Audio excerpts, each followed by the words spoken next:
Danny Coker não caiu de paraquedas na TV. Ele ralou muito em uma oficina suja de graxa até conquistar a sala dos americanos e dos brasileiros no programa Trato Feito. O seu olho para carros clássicos era tão afiado que o canal History não teve dúvidas. Deu a ele sua própria franquia, o sucesso Loucos por Carros.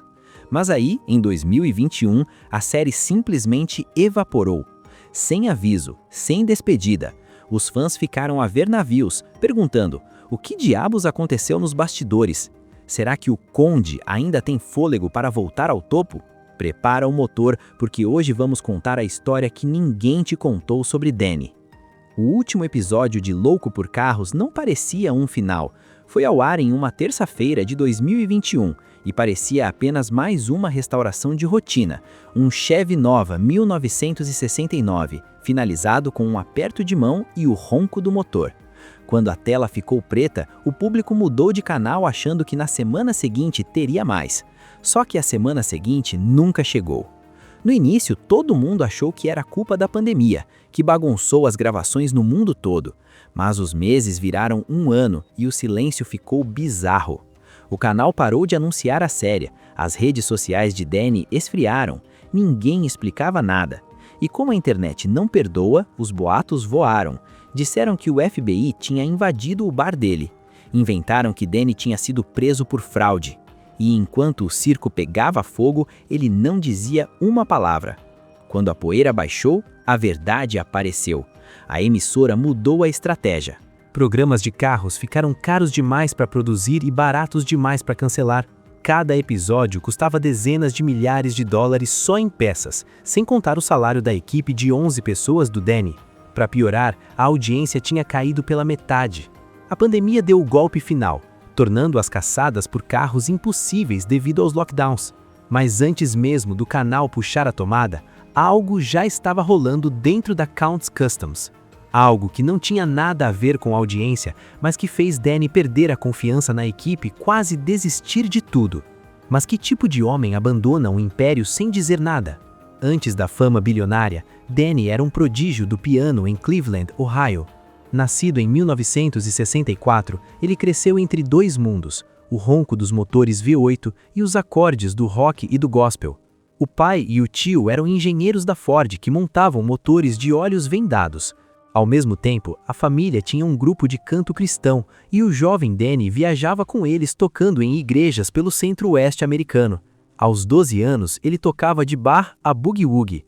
Aos 16, já sabia reconstruir um carburador. A maioria escolheria um caminho, músico ou mecânico. Danny apenas riu e escolheu os dois. Ao se mudar para Las Vegas, ele virou o Count Cool Rider, um apresentador de filmes de terror trash em uma emissora local da família. Ali ele sentiu o gosto da fama, mas os carros nunca saíram do seu sangue. Nos anos 90, abriu a Counts Customs. Ao mesmo tempo, montou a banda de rock Count 77 e abriu um bar temático de vampiros, o Vamped, que virou o refúgio dos motociclistas e roqueiros da cidade. Em 2008, Danny era uma lenda em Vegas, mas um desconhecido no resto do mundo. Até que o telefone tocou. Ou melhor, a loja do Rick Harrison do Prato Feito ligou. Os produtores precisavam de alguém que entendesse de carros antigos, mas que soubesse falar para a câmera sem parecer um livro técnico. Danny entrou no set, olhou para um Challenger 1970 enferrujado e cravou o valor exato, incluindo o custo de cada peça que faltava. Os produtores ficaram chocados. O público ficou apaixonado. Ele virou o convidado favorito. Cada vez que Danny aparecia, a audiência disparava. O canal History percebeu que tinha uma mina de ouro nas mãos. Danny estava prestes a se tornar uma estrela, mas o estrelato tem um preço: traição, deepfakes e o fim silencioso do seu programa. Quando os executivos foram até a oficina dele, esperavam uma garagem comum. Encontraram um reino. Filas de clássicos brilhando e uma equipe de artistas tatuados que tratavam cada projeto como uma missão sagrada. O acordo foi simples: seja você mesmo e nós apontamos as câmeras. Danny só impôs uma condição: nada de roteiros ou dramas falsos. O que você vê é o que você recebe. Louco por Carros estreou em 2012 e foi um estouro instantâneo. Foram 9 temporadas de momentos icônicos, Danny pagando o dobro do valor pedido por um carro para ajudar uma viúva, o que lhe rendeu fama de santo na web. As brigas épicas com Mike Chifrudo e suas pinturas de caveiras, o braço direito Kevin Mack, que nunca sorria, mas fabricava peças do nada em minutos, e figuras como o húngaro Rolly Zabo e o gigante gentil Shenan Aikau. As pessoas assistiam pelos carros, mas ficavam pela disfunção daquela família. No centro de tudo, Danny era o mestre de cerimônias, tentando evitar que 11 egos explodissem enquanto caçavam um Hemi Cuda 1971 em algum celeiro perdido. O auge veio na 6ª temporada, com a restauração de um Ford Mustang Boss 429. Só o motor custou $40 mil. A pintura deu errado 3 vezes. A tensão foi tanta que quase a equipe debandou. O episódio atraiu milhões de espectadores, consolidando Danny como o rei da cultura automotiva na TV. 8 milhões de espectadores, a maior audiência da história do programa. Danny comemorou tocando um set de 3 horas no Vamped, e na manhã seguinte já estava de volta à oficina, começando tudo outra vez. Mas por trás do brilho, o motor começava a falhar. Na 8ª temporada, as rachaduras já eram visíveis para quem prestava atenção. Os episódios pareciam mais curtos e as discussões da equipe, antes espontâneas e intensas, agora soavam ensaiadas, quase como um roteiro. Pior ainda, algo grave estava acontecendo bem debaixo do nariz dele. Qual era a traição escondida dentro da própria garagem? Aquela que faria o cancelamento parecer um alívio. O homem por trás dos números.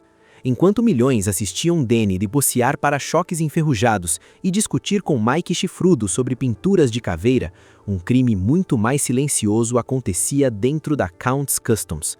Ele não percebeu no início. E por que perceberia? A oficina estava cheia, o programa era um sucesso. Mas tudo mudou no fim de 2018, quando um contador externo revisou os livros e encontrou o primeiro sinal de alerta. O conde, que já havia enfrentado clientes difíceis e situações tensas, permaneceu em silêncio enquanto os números eram apresentados. Ele não gritou, não quebrou nada, apenas ouviu. E então fez uma única pergunta. Quem? O nome era Joseph Frontiera. Joseph nunca apareceu no programa. Ele era o responsável pela contabilidade, o homem de confiança de Danny para pagar contas, controlar despesas e manter o motor financeiro funcionando enquanto o chefe brilhava na frente das câmeras. Parecia alguém comum, e foi exatamente isso que o tornou perigoso. Durante anos, Joseph lidou com o dinheiro sem supervisão. Danny confiava nele completamente, da mesma forma que confiava em seus mecânicos. E foi essa confiança que custou caro. Joseph começou pequeno, alguns milhares aqui, uma fatura falsa ali.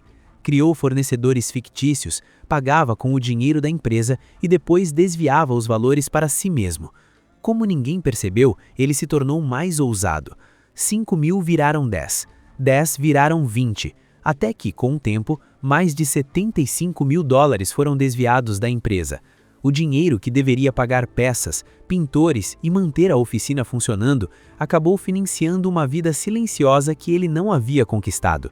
E Danny sentiu algo que nunca havia sentido em décadas de trabalho duro. Ele se sentiu enganado. Um homem de escritório havia traído a família que ele construiu. Ele não foi aos tabloides. Em vez disso, fez o que sempre fez quando algo precisava ser consertado. Agiu. Contratou um investigador particular que rastreou cada transação falsa, cada dólar desviado. Levou meses, mas no final ele tinha um caso sólido o suficiente para derrubar qualquer defesa. Em 2020, enquanto a série exibia sua última temporada, Danny levou Joseph à justiça. As provas eram incontestáveis. Ele não tinha defesa. Foi considerado culpado por fraude e desvio de dinheiro. O juiz determinou o pagamento de $41 mil em indenização, apenas parte do valor roubado, mas suficiente para marcar seu nome para sempre nos registros públicos. Mas o estrago já estava feito. A traição abalou algo dentro da Counts Customs. Danny passou a olhar sua equipe de forma diferente. A confiança já não era a mesma. E quando o canal History decidiu não renovar o programa em 2021, Danny não lutou, apenas deixou acontecer. Mas os tabloides não terminaram com ele. Dessa vez, estavam prestes a transformar uma mentira em um incêndio fora de controle. A mentira digital. Tudo começou com uma imagem falsa em um grupo obscuro de Facebook sobre reality shows. No início, quase ninguém deu atenção, mas em poucos dias, a montagem de Ryan Evans vestindo o uniforme de prisão já estava no YouTube, Reddit e vários sites sensacionalistas. A legenda era cruel. Pintor de loucos por carros desviou $70 mil. Danny acobertou tudo. Ryan Evans havia passado mais de 20 anos na Counts Customs, um profissional discreto, dedicado, que nunca buscou fama, apenas fazia pinturas que impressionavam qualquer um. E de repente, sua reputação estava sendo destruída por pessoas que não sabiam nada sobre ele. Danny viu tudo isso acontecer, mas recebeu o mesmo conselho de sempre de seus advogados: não reagir. Mesmo querendo dizer ao mundo que o verdadeiro culpado era Joseph, ele escolheu o silêncio. E o silêncio teve um preço. Um grande youtuber publicou um vídeo com milhões de visualizações, reforçando a mentira. Outros sites começaram a inventar ainda mais histórias: prisões inexistentes, negócios fraudulentos, acusações absurdas. A internet esquece rápido, mas nunca perde o apetite por escândalos. Logo, até o bar de Danny começou a sentir o impacto. Patrocinadores recuaram, bandas cancelaram shows. O público diminuiu. Danny precisou investir do próprio bolso para manter tudo funcionando. Até que em junho de 2025, ele tomou uma decisão. Fechou o bar em uma semana. Para os tabloides, era o fim. Mas eles estavam erradas. Novas engrenagens, o mesmo conde. Quem olhasse apenas as manchetes acreditaria que ele havia acabado. Mas por trás das portas da Counts Customs, a realidade era outra. Os elevadores ainda sustentavam Mustangs clássicos e Harleys antigas. E Danny continuava lá, todas as manhãs, antes do sol nascer, trabalhando com as próprias mãos. Enquanto a internet o enterrava, ele planejava seu próximo passo. Ele iniciou conversas com 2 emissoras sobre novos projetos de TV. Ideias mais autênticas, mais próximas de quem ele realmente é. Alguém apaixonado por carros, música e liberdade criativa. Os detalhes ainda são mantidos em segredo. Mas ele também lançou um podcast, Counts Culture. Nele, Danny conversa com construtores de carros, músicos e amigos, como se o público estivesse dentro da sua garagem, ouvindo histórias enquanto um clássico ronca ao fundo. Não tem milhões de ouvintes, mas tem os ouvintes certos, aqueles que nunca acreditaram nas mentiras. E financeiramente, apesar das especulações, ele nunca esteve falido. Seu patrimônio é estimado em cerca de $15 milhões. Ele também é dono do terreno onde funcionava o Vamped, uma compra estratégica feita no auge do programa. Hoje, ele continua em Las Vegas, ainda comanda a Counts Customs, ainda toca piano quando quer, ainda usa sua bandana e colete de couro, não como personagem, mas como identidade.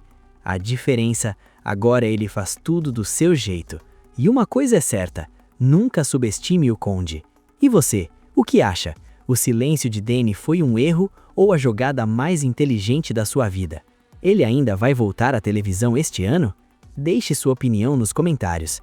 Não se esqueça de curtir, compartilhar e se inscrever no canal. E aproveite para clicar no próximo vídeo que está aparecendo na sua tela. Você vai gostar!